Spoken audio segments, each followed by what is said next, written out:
ये सारी जमीन अल्लाह की है, इस पर अल्लाह ही का हुक्म चलेगा।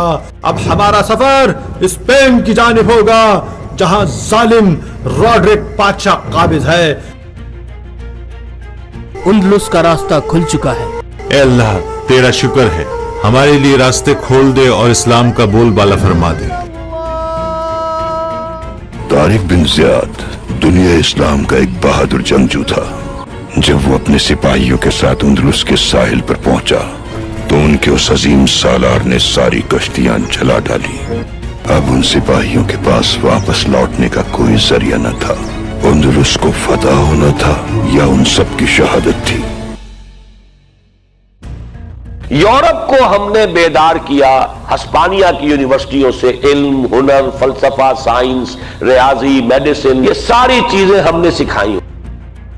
ये ख्याल रखना, तलवार से जमीन तो फतह होगी, लेकिन लोगों के दिल हमारे अखलाक और किरदार से ही फतह होगी। हिस्पानिया तू खून मुसलमान का अमी है, मानिंदे हरम पाक है तू मेरी नजर में।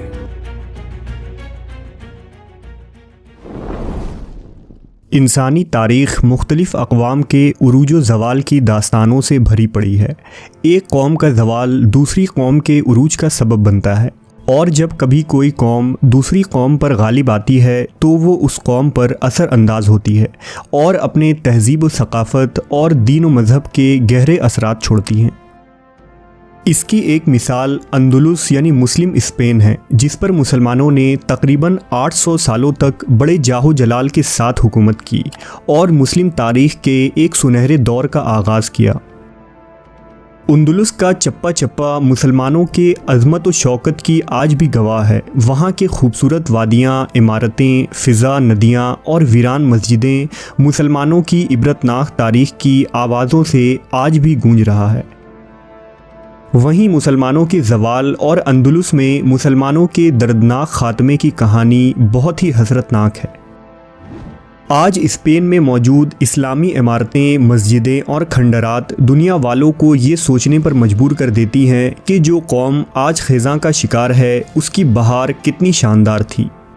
अंदलुस एक ऐसी तारीख़ है जिसका ज़िक्र करते हुए किसी भी मुसलमान की आंखें नम हुए बिना नहीं रह सकती। 6ठी सदी ईस्वी में नबी आखिरुज़्ज़मा और इंसानियत के रहनुमा हज़रत मोहम्मद सल्लल्लाहु अलैहि वसल्लम ने अरब के शहर मदीना में एक चिराग रोशन किया, जिसका मकसद पूरी दुनिया में फैले जुल्म जबर और जहालत के अंधेरों को दूर करना और खुदा के बंदों को बादशाहों की ग़ुलामी से निजात दिलाकर खुदा से जोड़ना था।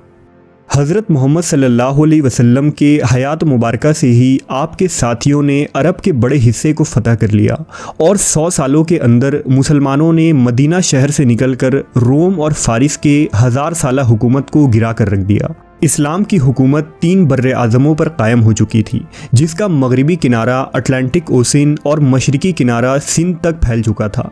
इन फतूहात का पूरी दुनिया में मजहबी, फ़ौजी और कल्चरल असर पड़ा, जो बड़ा गहरा था। मगरिबी इलाक़ों में रोमन हुकूमत के ख़ात्मे के बाद मुसलमानों ने बर्रे आज़म अफ्रीका में कदम रखा और कुछ ही अरसे में मिस्र के अलेक्जेंड्रिया जैसे अहम शहर को भी फ़तह कर डाले। 711 ईस्वी तक अफ्रीका का शुमाली हिस्सा मुस्लिम खिलाफत का हिस्सा बन चुका था। उस वक्त मुस्लिम दुनिया की बाग दौड़ बनु उमैया के हाथों में थी, जिन्होंने दमिश्क शहर को अपना दारुल सल्तनत बनाया था। उस वक्त अफ्रीका और यूरोप के दरमियान समुंदर का एक छोटा सा हिस्सा मुसलमानों को स्पेन जैसे अमीर और इंतहाई ताकतवर इलाके से दूर रखे हुए था। उन दिनों स्पेन में कूती हुकूमत कायम थी, जो एक ईसाई हुकूमत थी। 711 तक स्पेन में कूती बादशाह विड्ज़ा तख्त नशीं था। उस वक्त स्पेन के अवाम बदहाल थे, उमरा अय्याश परस्त हो चुके थे। निचला तबका हुकूमत के टैक्स से परेशान थे। आम लोगों की हालत गुलामों से बदतर हो चुकी थी। यहाँ तक कि पादरी और मजहबी रहनुमा भी लोगों पर जुल्म ढाते और हिस्पानवी अवाम उनसे बदजन हो चुके थे। मजलूम अवाम किसी तरह भी अपने हुक्मरां से निजात हासिल करना चाहते थे। लिहाजा साल 711 में बनु उमैया के गवर्नर मूसा बिन नसीर ने अपने बहादुर सिपा सालार तारिक बिन ज़याद को 12,000 सिपाहियों का दस्ता देकर स्पेन फतह करने के लिए रवाना किया। तारिक बिन ज़ियाद अप्रैल 711 में सिपाहियों को लेकर स्पेन के साहिल पर उतरे और तमाम बहरी बेड़ों को जला दिया ताकि वापसी का कोई रास्ता न बचे। मुस्लिम सिपाहियों के पास अब सिर्फ 2 रास्ते बाकी रहे थे, फतह या शहादत। चुनांचा 1 लाख मसीही लश्कर से मुसलसल 8 दिनों तक जंग हुई और सिर्फ 12,000 मुजाहिदों के सामने मसीहियों की अजीम फौज भाग खड़ी हुई। इस तरह इस्लामी लश्कर को फतह नसीब हुई। इसके बाद गरनाता और शुमाली स्पेन भी फतह हो गए और स्पेन के बड़े हिस्से पर इस्लामी झंडे लहरा दिए गए। अब हस्पानिया अमवी खिलाफत में शामिल हो चुका था। बहुत ही कम वक्त में मुसलमानों ने पूरे स्पेन को फतह करने में कामयाब हो गए।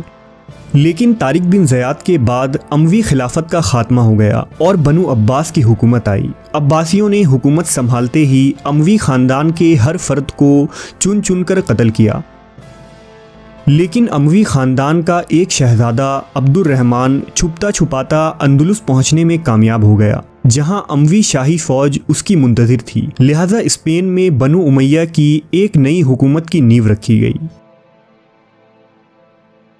कुछ ही दिनों में इस पुरजोश नौजवान शहजादे ने पूरे स्पेन पर अपना कंट्रोल हासिल कर लिया और वहां मुसलमानों की एक नई रियासत कायम हुई। यहीं से मुस्लिम अंदलुस की अजीम सुनहरे दौर का आगाज़ होता है।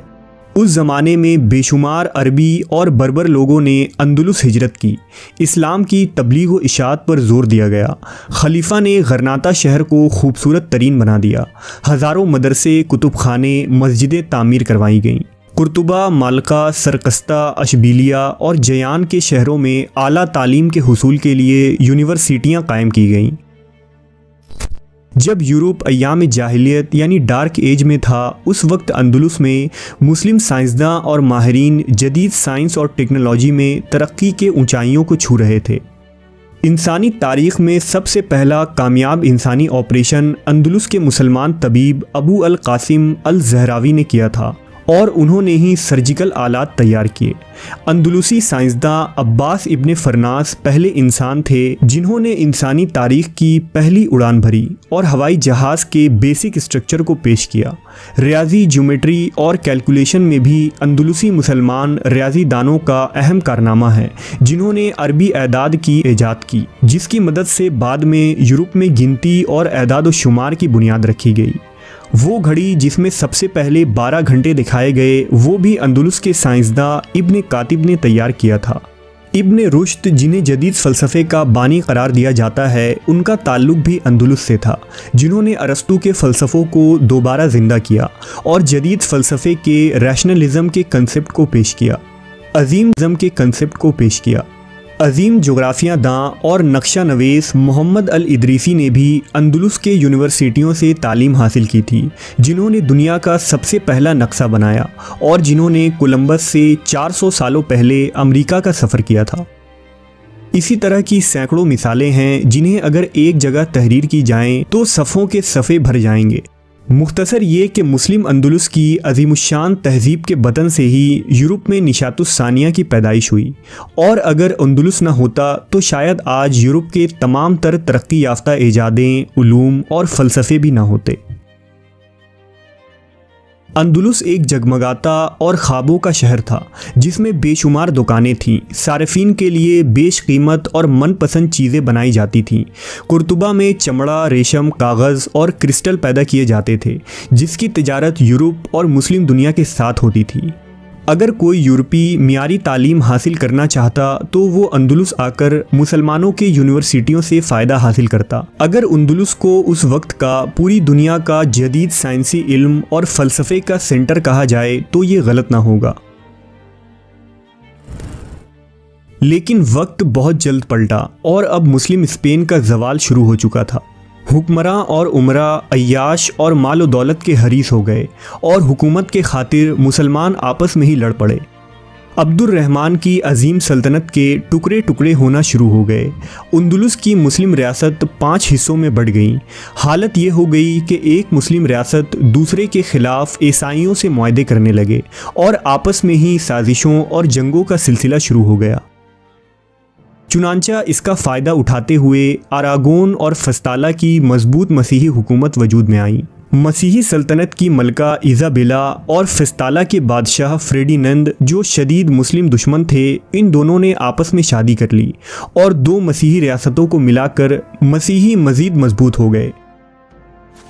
साल 1470 तक एक एक कर तमाम मुस्लिम रियासतें मुसलमानों के हाथों से निकलते चले गए और अब मुसलमान सिर्फ गरनाता में ही सिमट कर रह गए। अहले गरनाता को पता था कि पूरे अंदलुस में सिर्फ एक मुस्लिम रियासत बची है और अब ये लड़ाई मुसलमानों की बका और अंदलुस में इस्लाम को बचाने की है।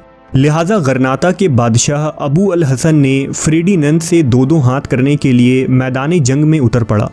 लेकिन इस नाजुक हालत में जब अबू अल हसन मैदान जंग में मसरूफ़ था, ऐन उसी वक्त उसके वली अहद अबू अब्दुल्लाह ने गरनाता में ही बगावत कर दी और तख्त पर काबिज हो गया। लिहाजा सुल्तान अबू अल हसन को मजबूरन पीछे हटना पड़ा। फ्रेडिनंद ने नातजुर्बा कार अबू अब्दुल्लाह से लोशा के मकाम पर जंग की और उसे भी शिकस्त हुई। अब एक एक कर अंदलुस के तमाम किले मुसलमानों के हाथों से निकलते चले गए। ईसाइयों ने मस्जिद कुर्तुबा को गिरजा में तब्दील कर दिया। फ्रेडिनंद ने एक फरमान जारी किया जिसके मुताबिक अगर कोई मुसलमान ईसाइयत कबूल करने से इनकार करता है तो उसे स्पेन से निकलना होगा। मुसलमानों की ज़मीन, जायदाद और माल व मता लूट लिए गए। अरबी ज़बान पर पाबंदी और औरतों के लिए हिजाब इस्तेमाल ना करना लाजमी करार दिया गया। मुसलमानों पर जुल्म के पहाड़ ढाए गए। इस तरह मुसलमान मजबूर होकर अंदलुस से मुख्तलिफ मुल्कों में हिजरत कर गए, जबकि लाखों मुसलमानों को हिजरत के दौरान ही कत्ल कर दिया गया। ये 2 जनवरी साल 1492 का दिन था। अंदलुस में मुसलमानों के जवाल का आखिरी दिन आ चुका था।